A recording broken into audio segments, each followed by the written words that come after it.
তুমি বারবার একই কথা কেন বলো আমাকে? তোমার কি মনে হয় তোমার থেকে আমি এত বড় অপমান ডিজার্ভ করি?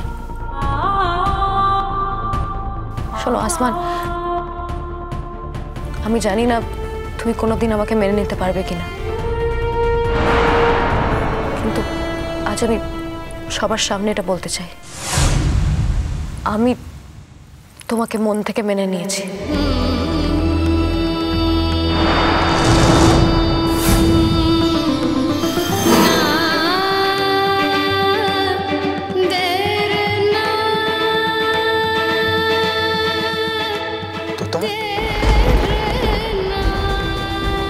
কি রূপ,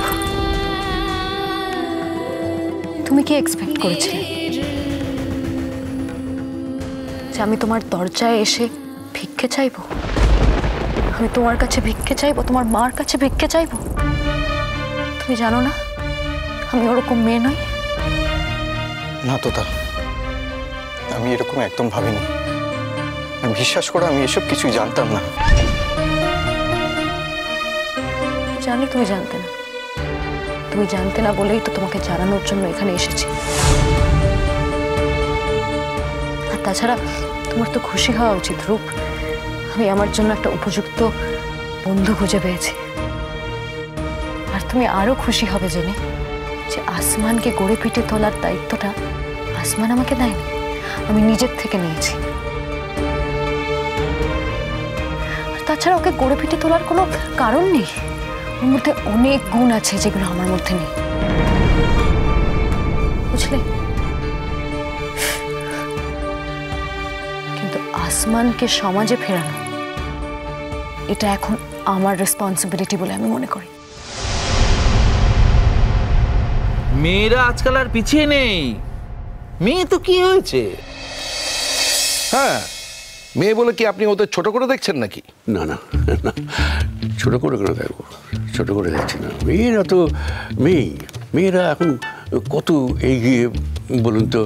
মেয়েরা এখন শার্ট প্যান্ট পরছে, মেয়েরা এখন গাড়ি চালাচ্ছে, আরও কত কী করছে, এরোপ্লেন চালাচ্ছে। সে মেয়েদেরকে আমি ছোট করে দেখতে পারি? তবে হ্যাঁ, আমার বাড়ির মেয়েরা কিন্তু এরকম একেবারেই নয়।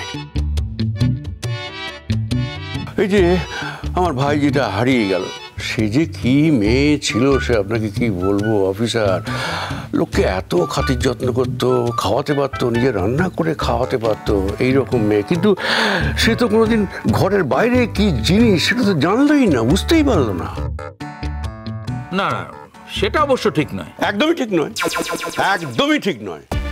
ছোটবেলা থেকে তাকে কত আমি শিখিয়েছি যে তুমি ঘরে থেকো না, বাইরে বেরো, বাইরে বেরো। সে তো ঘরের মধ্যেই নিজেকে আটকে রেখেছে। আর এখানে এসে দেখুন, সেও ঘরের মধ্যে নিজেকে আটকে রেখেছে, বাইরে বেরোতেই পারেনি। আরে আমি কি তাকে বাইরে বেরোতে দিইনি নাকি? এ বাড়ির সমস্ত বাজার হাট দোকানপত্র, ছেলে মেয়েদের স্কুলে নিয়ে যাওয়া নিয়ে আসা, এ তো সবই তো করেছে। আমি আর কতটা সময় দিতে পেরেছি? না না না, সেটা করেছে, আমি বলছি সেটা ঠিকই করেছো তুমি। আমার মেয়ে ঘরে যেমন এক্সপার্ট না, বাইরেও ঠিক সেই রকমই এক্সপার্ট। মানে আমার ধারাটা পেয়েছে আর কি। হ্যাঁ তাই, সেটা বুঝতেই পারছি। চা খাবেন? না, আমি চা খাবো না, আমার কোনো চা তেষ্টা পাইনি। জল? জল? না না না, আমি জলও খাবো না। আমি এখন তৃষ্ণার্ত নই। না, আমি একটু বাড়ি যেতে চাই। আরে উনি তো বলছেন যে উনি খোঁজ পেলে তোমাকে জানিয়ে দেবেন, তারপরে তুমি এসে দেখে নেবে, নিয়ে যাবো। এদিকে তুমি কি এখনো এখানে সময় নষ্ট করবে বাবা? সময় নষ্ট কেন হবে? ওনারা আর কোথায় কোথায় খুঁজেছেন সেটা জানতে চাইছি। আরে না না, তুমি ওনাদের প্রশ্নের সম্মুখীন করতে পারো না। ওনাদের বুদ্ধিমতো যেখানে যেখানে খোঁজার দরকার সেখানে ওনারা খুঁজেছেন। আপনি বলুন না আমার বিরুদ্ধে আপনার কি কি অভিযোগ আছে, সেটা আপনি বলুন না। আপনি তো আমাদের এই অবধি টেনে নিয়ে এলেন যে আপনি আমার বিরুদ্ধে অভিযোগের কথা বলবেন। বাড়িতে তো খুব তরপাচ্ছিলেন, সকলে কাঁটার উপর রেখে দিয়েছিলেন, তা এখানে এসে বলছেন না কেন আমার বিরুদ্ধে আপনার কি অভিযোগ আছে? তোমার উপরে আমার অভিযোগ থাকতে যাবে কেন? কেনই বা তোমার বিরুদ্ধে আমি অভিযোগ করব? আপনি তো করেছেন, আপনি তো বললেন আপনার অভিযোগ আছে আমার বিরুদ্ধে, কারণ আমি ওর মনে আঘাত দিয়েছি, আমি ওকে অপমান করেছি, এসব তো বললেন। আমি এনাদের জানিয়েছি একটা মতান্তর হয়েছিল, সেটা এদের সব খুলে জানিয়েছি, ব্যাস। আপনি কিছু মনে করবেন না, আমি এখানে আসতে বাধ্য হয়েছে, পারলে আমাকে ক্ষমা করে দেবে। তবে দর্শনা, আমি কিন্তু তোমার কাছে ক্ষমা চাইতে আসিনি। তুমি তোমার ছেলেকে কিভাবে মুখ দেখাবে সেটা একবার চিন্তা করে দেখো। এক ছেলেকে স্বীকার করবে, আর এক ছেলেকে অস্বীকার করবে, এটা তো অন্যায়। তার প্রতিবাদ করতেই আমার কিন্তু এখানে আসা। হ্যাঁ, আর আমি এখানে আসতাম না যদি আসমান এখানে না আসতো। আসমান, চলো বাবা, এখানে আমাদের কিছু পাওয়ার নেই, কিছু চাওয়ারও নেই। আসি। আপনি আমাকে ক্ষমা করুন। ছি ছি, আপনি কি বলছেন? আপনি তো কোনো অন্যায় করেননি, আপনি কেন ক্ষমা চাইছেন? দেখুন, জোর করে তো কাউকে আটকে রাখা যায় না, কারণ ওকে আটকে রাখার মতো ক্ষমতা, প্রতিপত্তি, অর্থ কোনোটাই আমার ছিল না, তাই আটকে রাখতে পারিনি। অবশ্য ওর সঙ্গে যদি আমি বসবাস করতাম এতদিনে আমি হয়তো মরেই যেতাম। আপনার স্ট্যামিনা আছে, ক্ষমতা আছে, প্রতিপত্তি আছে, অর্থ আছে, তাই আপনি ওর সঙ্গে ঘর করতে পারছেন। যাকে যাক, হ্যাঁ, এটা অবশ্য ঠিক যে আমি আবার বিয়ে করেছি দ্বিতীয়বার। আমার সেই বউ আমার সন্তানকে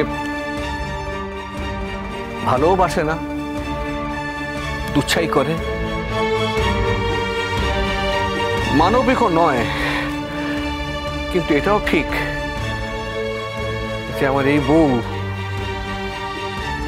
দর্শনা নয়, কারণ দর্শনার মতো মেয়ে এই পৃথিবীতে সচরাচর পাওয়া যায় না। তুমি আজ আমার যা সর্বনাশ করলে তার হিসেব আমি তোমাকে বুঝিয়ে ছাড়বো। একদম বড় বড় কথা বলবেন না। কি হিসেব বোঝাবেন আপনি? আপনার নিজের জীবনের কোনো হিসেবের ঠিক নেই, আপনি অন্যের হিসেব বোঝাবেন? আপনার হিসেব বোঝানোর জন্য আমরা ওয়েট করে থাকবো ম্যাডাম। ছি মা,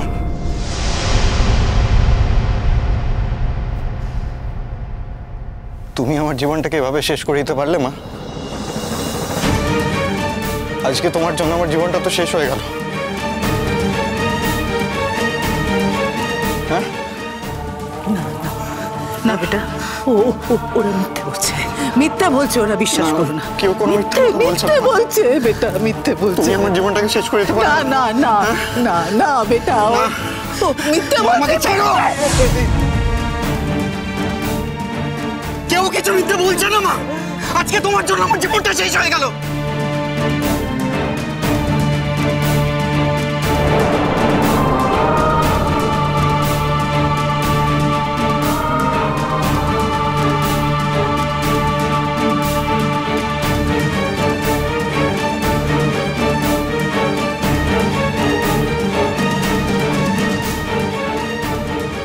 আপনি গিয়ে দেখুন আপনার ছেলে কোনো মিসহ্যাপ না ঘটায়। অন্যের ছেলের যখন মিসহ্যাপ ঘটেছে তখন তো মনে মনে আপনি খুব খুশি হয়েছিলেন। অন্যের মেয়েরও যখন বিপদ হয়েছিল তখনও তো খুশি হয়েছিলেন। এবার বুঝবেন নিজের ঘাড়ে পড়লে কেমন লাগে। চান গিয়ে আপনার ছেলেকে সামলান। যে ছেলেকে আপনি একমাত্র সন্তান হিসেবে মেনেছেন, যাকে বুকে আগলে ধরে বড় করেছেন, তাকে গিয়ে সামলান। আসমান আপনার থেকে যতটা দূরে থাকবে ওর জন্য ততটাই ভালো। আপনি ডিজার্ভ করেন না আসমানের মতো ছেলে।